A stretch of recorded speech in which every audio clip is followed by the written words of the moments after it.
Differentiate the following with respect to X. ಇಲ್ಲಿ y is equal to e to the power of sine inverse of X. ಹಾಂ, ಇಲ್ಲಿ ಎಷ್ಟು ಸತಿ ನಾವು differentiate ಮಾಡಬೇಕು, ಒಂದು ಎಷ್ಟು ಲೆವೆಲ್ ಇದೆ ಯೋಚನೆ ಮಾಡಿ, ಪಾಸ್ ಮಾಡಿ. ಸೊ ಮೊದಲನೇದಾಗಿ e to the power of something ಏನು ಅಂತ ಹೇಳಿ ಯೋಚನೆ ಮಾಡಬೇಕು. ಎರಡನೇದಾಗಿ sine inverse of x. Sine ಇನ್ವರ್ಸಲ್ಲಿ ಮತ್ತೇನಿಲ್ಲ, ಎಕ್ಸ್ ಇದೆ, ಸಾಕಿಷ್ಟು. ಸೊ ಬೇಸಿಕಲಿ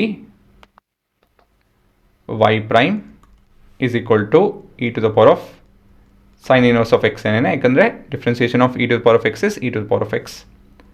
ಮತ್ತು ಮುಂದಿನ step we need to differentiate sine inverse of x.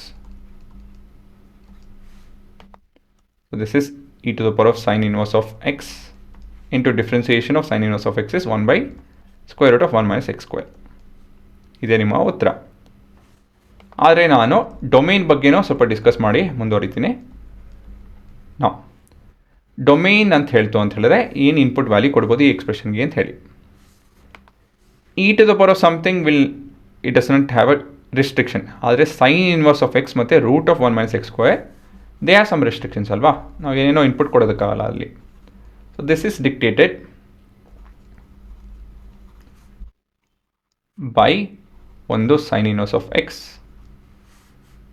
And 1 by square root of 1 minus x square. So ಹಾಗಾಗಿ ಏನು ಕೊಡ್ಬೋದು ನಾವು ಇನ್ಪುಟ್ನ, ಎನಿ ವ್ಯಾಲ್ಯೂ ಬಿಟ್ವೀನ್ -1 and 1. ಏನಕ್ಕಂತ ಹೇಳಿದ್ರೆ ಇನ್ವರ್ಸಲ್ಲಿ ನಾವು 0 ಬರ್ಸೋದಕ್ಕಾಗಲ್ಲ ಅಲ್ವಾ. ಸೈನ್ ಇನ್ವರ್ಸ್ಗೆ ನಾವು ಹೌದು -1 to 1 ಕೊಡ್ಬೋದು, but 1 by square root of 1 minus x squareಗೆ 1 ಮತ್ತು -1 ಕೊಡೋದಕ್ಕಾಗಲ್ಲ. So excluding that any value between them is okay ಅಲ್ವಾ. ಸೊ ಇದು ನಿಮ್ಮ ಉತ್ತರ, ಇದು ನಿಮ್ಮ ಎಕ್ಸಾಮ್ ಬರೆಯೋಂಥ ಉತ್ತರ. ಇದು ಎಕ್ಸ್ಟ್ರಾ ಡಿಸ್ಕಷನ್ನು, ಇದೇನಿದ್ರೆ ನಿಮಗೆ ಕೇಳ್ತು ಅಂತ ಹೇಳಿದ್ರೆ ಬರೀರಿ, ಇಲ್ಲ ಅಂತ ಹೇಳಿದ್ರೆ MCQ ಕ್ವಶನ್ಸು, ಇಲ್ಲ ಅಂತ ಹೇಳಿದ್ರೆ ಕಾಂಪಿಟೇಟಿವ್ ಎಕ್ಸಾಮ್ಸಲ್ಲಿ ಬರೋವಂಥ ಕ್ವಶನ್ಸ್ಗೆ ಇವೆಲ್ಲ ಗೊತ್ತಿರಬೇಕು.